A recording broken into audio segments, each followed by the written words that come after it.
Yo, hello la team, c'est toujours Arnaud Viking sous vos écrans. Aujourd'hui, je suis avec R. Donc vous voyez la vidéo là, ça illustre complètement la vidéo précédente que j'ai faite sur la fille de la chantre. Cette jeune fille qui aurait été enlevée et finalement n'aurait pas été enlevée mais qui était dans une résidence où elle aurait eu des pratiques sexuelles.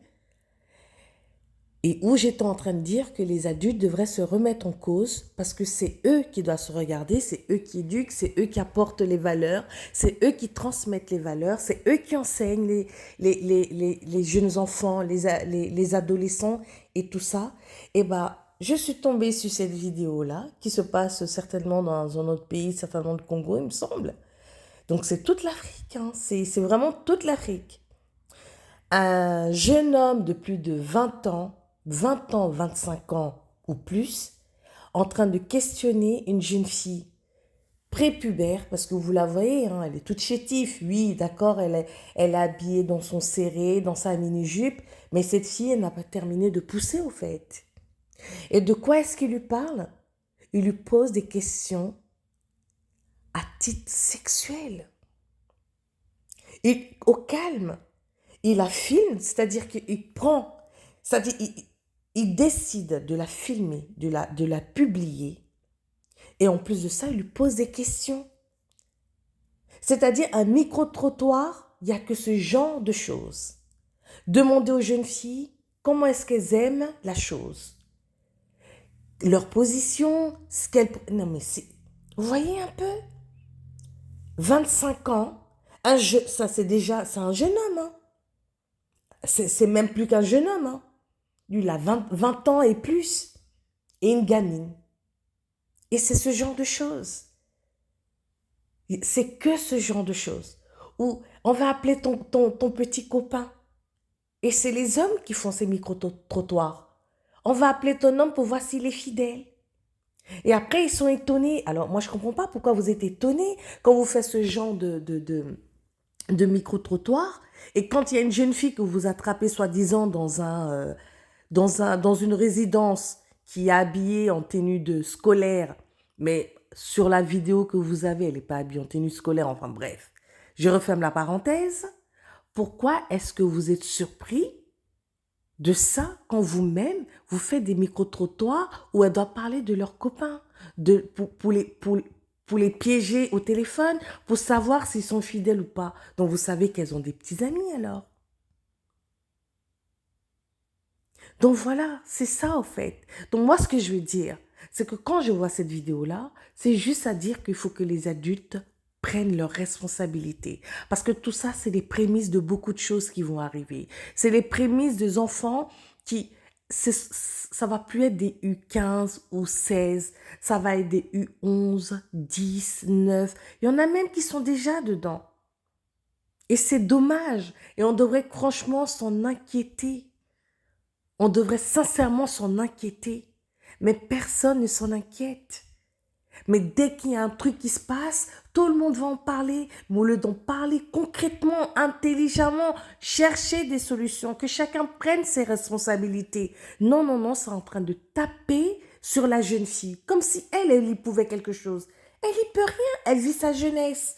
Et elle vit sa jeunesse telle que les adultes lui donnent la capacité, la possibilité de la vivre. C'est-à-dire qu'elle regarde et c'est ce qu'elle voit, qu'elle copie. Elle reproduit ce qu'elle voit.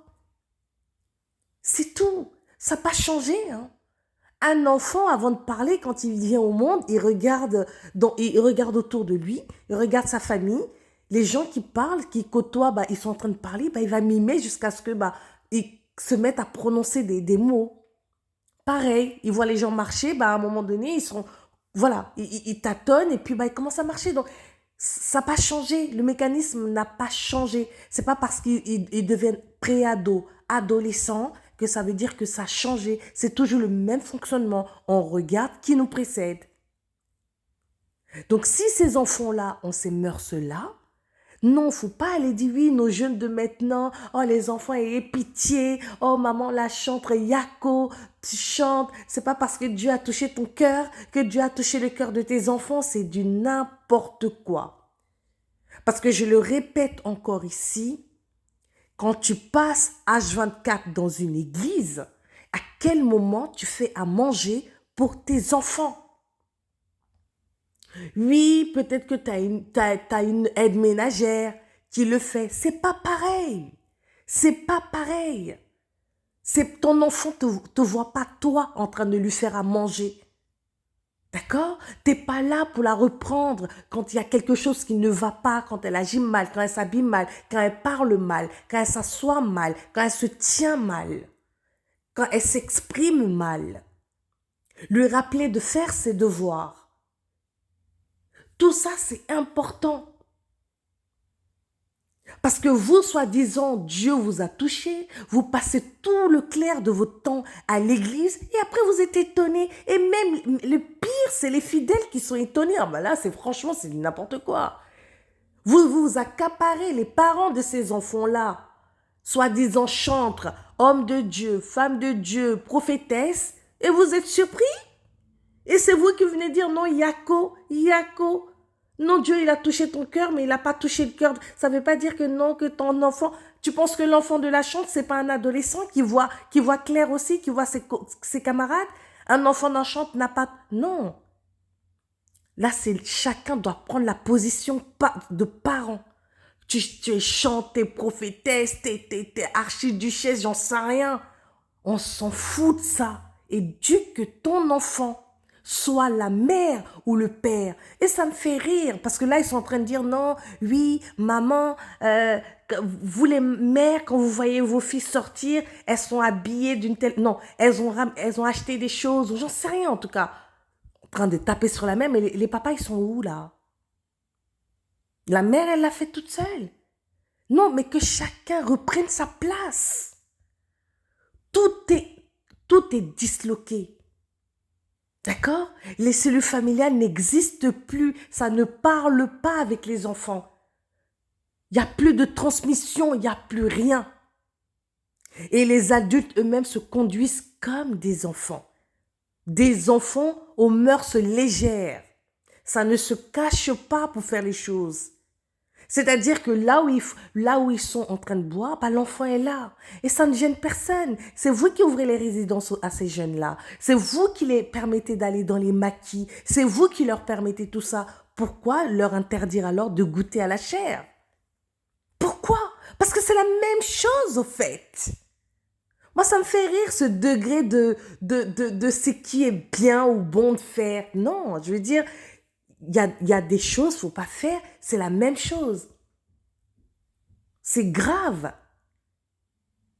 Que des adultes accusent des enfants, c'est grave, mais je ne sais pas si vous réalisez au fait. Ces gens, vous voyez un bébé, vous laissez des choses là et puis il vient tout mélanger. Ah, mais pourquoi t'as touché un bébé? Mais écoute, t'as laissé ça là. Pourquoi t'as pas rangé? C'est toi l'adulte. Bah, c'est ça les enfants, c'est ça les adolescents. Ils voient des adultes faire des choses, ils ne se respectent plus, et puis c'est permis, et puis tout le monde en rigole, et c'est les vidéos comme ça qui fonctionnent. Bah alors on va faire la même chose. L'éducation, c'est ça. Là où on ne va pas combler, là où les parents ne prennent pas la place, là où l'éducation a laissé aussi, l'éducation nationale laisse, et bah c'est la rue, c'est